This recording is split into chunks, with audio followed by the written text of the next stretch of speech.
And in the 2nd year of the reign of Nebuchadnezzar, Nebuchadnezzar dreamed dreams, wherewith his spirit was troubled, and his sleep brake from him. Then the king commanded to call the magicians, and the astrologers, and the sorcerers, and the Chaldeans, for to show the king his dreams. So they came, and stood before the king. And the king said unto them, I have dreamed a dream, and my spirit was troubled to know the dream. Then spake with the Chaldeans to the king in Syriac, O king, live forever. Tell thy servants the dream, and we will show the interpretation. The king answered, and said to the Chaldeans, The thing is gone from me. If ye will not make known unto me the dream, with the interpretation thereof, ye shall be cut in pieces, and your houses shall be made a dunghill. But if ye show the dream, and the interpretation thereof, ye shall receive of me gifts and rewards and great honor. Therefore show me the dream, and the interpretation thereof. They answered again and said, Let the king tell his servants the dream, and we will show the interpretation of it. The king answered and said, I know of certainty that ye would gain the time, because ye see the thing is gone from me. But if ye will not make known unto me the dream, there is but one decree for you, for ye have prepared lying and corrupt words to speak before me, till the time be changed. Therefore tell me the dream, and I shall know that ye can show me the interpretation thereof. The Chaldeans answered before the king, and said, There is not a man upon the earth that can show the king's matter. Therefore there is no king, lord, nor ruler, that asks such things at any magician, or astrologer, or Chaldean. And it is a rare thing that the king requireth, and there is none other that can show it before the king, except the gods, whose dwelling is not with flesh. For this cause the king was angry and very furious, and commanded to destroy all the wise men of Babylon. And the decree went forth that the wise men should be slain, and they sought Daniel and his fellows to be slain. Then Daniel answered with counsel and wisdom to Arioch, the captain of the king's guard, which was gone forth to slay the wise men of Babylon.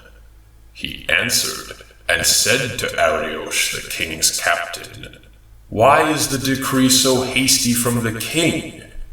Then Arioch made the thing known to Daniel. Then Daniel went in, and desired of the king that he would give him time, and that he would shew the king the interpretation.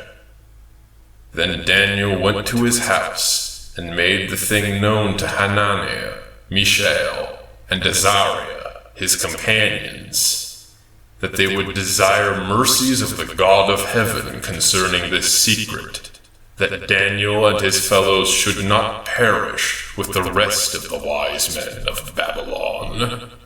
Then was the secret revealed unto Daniel in a night vision. Then Daniel blessed the God of heaven. Daniel answered and said, Blessed be the name of God forever and ever, for wisdom and might are his.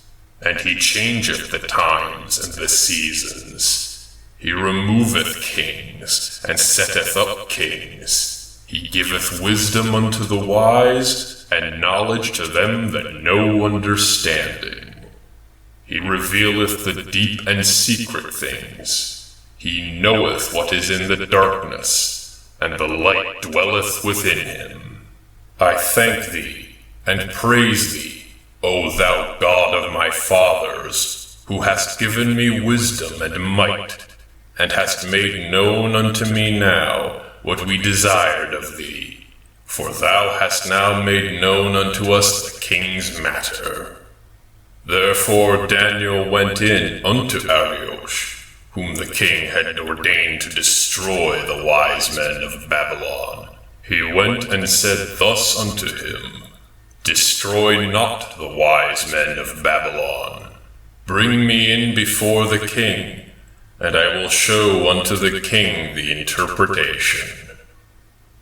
Then Arioch brought in Daniel before the king in haste, and said unto him, I have found a man of the captives of Judah, that will make known unto the king the interpretation. The king answered, and said to Daniel, whose name was Belteshazzar, Art thou able to make known unto me the dream which I have seen, and the interpretation thereof? Daniel answered in the presence of the king, and said, The secret which the king hath demanded cannot the wise men, the astrologers, the magicians, the soothsayers show unto the king. But there is a God in heaven that revealeth secrets, and maketh known to the king Nebuchadnezzar what shall be in the latter days. Thy dream, and the visions of thy head upon thy bed, are these. As for thee, O king, thy thoughts came into thy mind upon thy bed, what should come to pass hereafter, and he that revealeth secrets maketh known to thee what shall come to pass. But as for me, this secret is not revealed to me for any wisdom that I have more than any living, but for their sakes, that shall be known the interpretation to the king, and that thou mightest know the thoughts of thy heart. Thou, O king, sawest, and behold, a great image. The image, whose brightness was excellent, stood before thee, and the form thereof was terrible. This image's head was of fine gold, his breast and arms of silver, his belly and his thighs of brass, his legs of iron, his feet part of iron and part of clay. Thou sawest till that a stone was cut out without hands, which smote the image upon his feet that were of iron and clay, and brake them into pieces.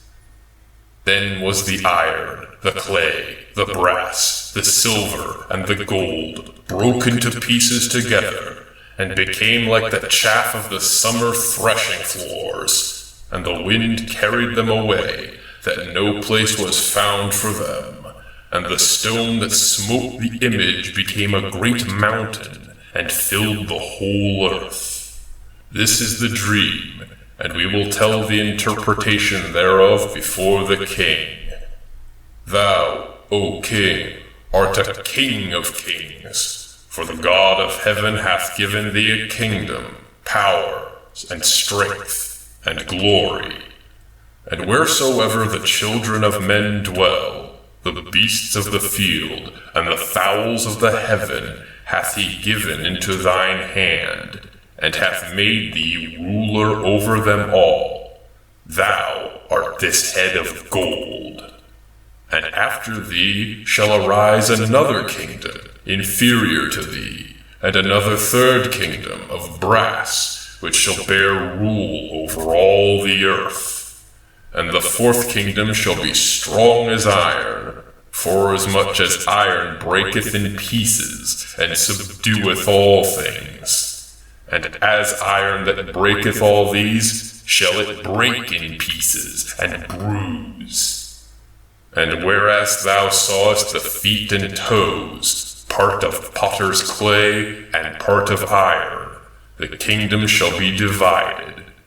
But there shall be in it the strength of the iron, forasmuch as thou sawest the iron mixed with miry clay.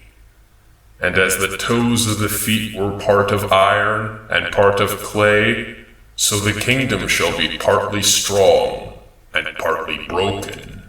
And whereas thou sawest iron mixed with miry clay, they shall mingle themselves with the seed of men, but they shall not cleave one to another, even as iron is not mixed with clay. And in the days of these kings shall the God of heaven set up a kingdom, which shall never be destroyed. And the kingdom shall not be left to other people, but it shall break in pieces and consume all these kingdoms, and it shall stand forever.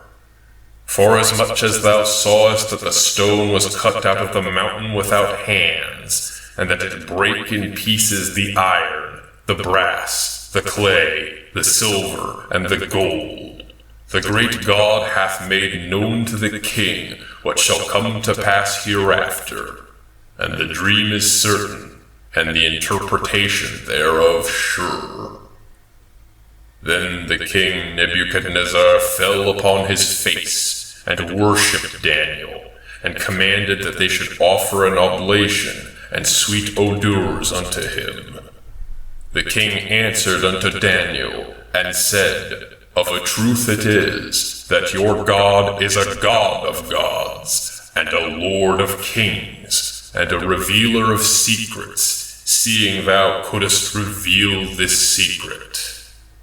Then the king made Daniel a great man, and gave him many great gifts, and made him ruler over the whole province of Babylon, and chief of the governors over all the wise men of Babylon. Then Daniel requested of the king, and he set Shadrach, Meshach, and Abednego over the affairs of the province of Babylon. But Daniel sat in the gate of the king.